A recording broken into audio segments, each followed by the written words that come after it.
The war on drugs has been an utter failure, and I think that we need to rethink and decriminalize our marijuana laws. But I'm not somebody who believes in legalization of marijuana. What I do believe is that we need to rethink how we are operating in the drug wars, and I think that currently we are not doing a good job.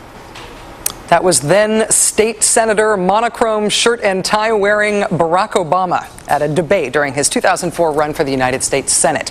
He was saying there that he was in favor of dialing back the criminalization of marijuana, even though he wasn't in favor of legalizing it entirely. Today, now President Obama's Vice President Joe Biden introduced the Obama administration's pick for drug czar.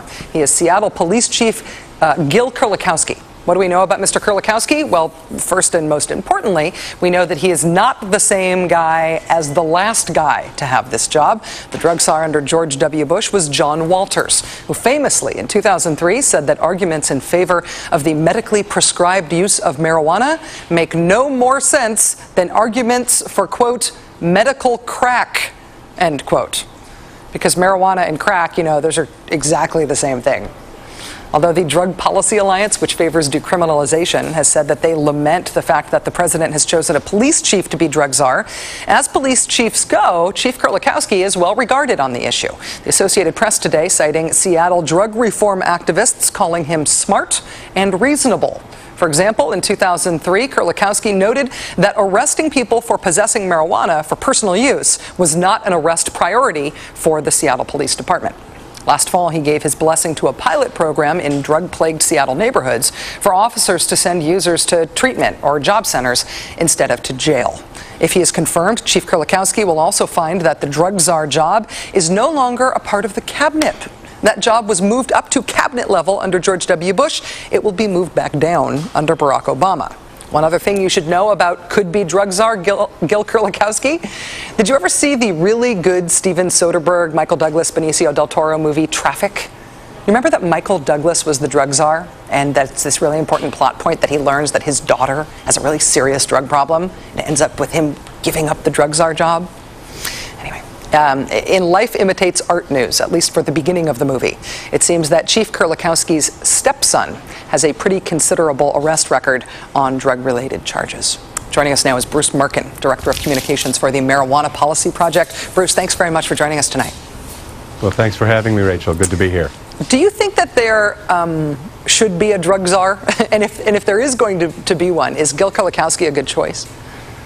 Well, I think, frankly, a lot of us wonder if there should be a drug czar, and in the best of all possible worlds, we'd probably like to see it be a public health person. But that said, I think there's reason for cautious optimism here. Mr. Kerlikowske is a guy who comes from a town, Seattle, that has instituted some significant reforms. For example, making arrest for personal marijuana possession the lowest priority for local law enforcement. And while he hasn't been one of the folks pushing for these reforms, he has not been mindlessly obstructionist. And I think by most accounts, he's a guy that you can have a rational dialogue with. That was absolutely not the case under George Bush's drug czar, John Walters, who was, frankly, a pitchfork-wielding fanatic, an absolute zealot, particularly on marijuana, who had no interest in facts, no interest in data, and frankly was perfectly happy to lie about what the research says in service of his ideology. Well, we saw the results of that when everybody in America stopped smoking pot during the Bush era. Sorry, I'm just kidding. Bruce, given what you know of Barack Obama's history on this issue and how he has behaved as president thus far, just in terms of how he does politics, what do you expect him to do differently on the drug issue other than this appointment? Well, you know, I don't think we're going to see sudden radical departures, but I think we can see a beginning of rationality. He's already talked about dialing back the Drug Enforcement Administration's raids on medical marijuana patients and providers in states where it's legal. We've seen that reaffirmed recently by the Attorney General. And, you know, we're talking about a guy here who keeps saying that we should base policy on data, on research. We should put science ahead of ideology. And if he does that, it opens up the possibility for dialogue on a lot of things, certainly on medical marijuana. The data is here. We know that this relieves certain kinds of pain, nausea, side effects of drugs that used to treat AIDS and cancer. And we should just stop being irrational about it and deal with the science, and maybe we can begin to do that. Bruce, beyond the medical marijuana issue, on the full legalization argument, some folks are starting to make an economic argument that the economic stimulus that booze sales and booze taxes contributed at the end of Prohibition might be duplicated now with the end of the prohibition on marijuana, that it could actually be some sort of economic boon in terms of its taxation and regulation. Do you think that's a useful argument? Well, I think it's a true argument, first of all. I mean, the cost of prohibition in terms of both law enforcement expenses and lost tax revenue is estimated somewhere between $10 and $40 billion. That's not pocket change.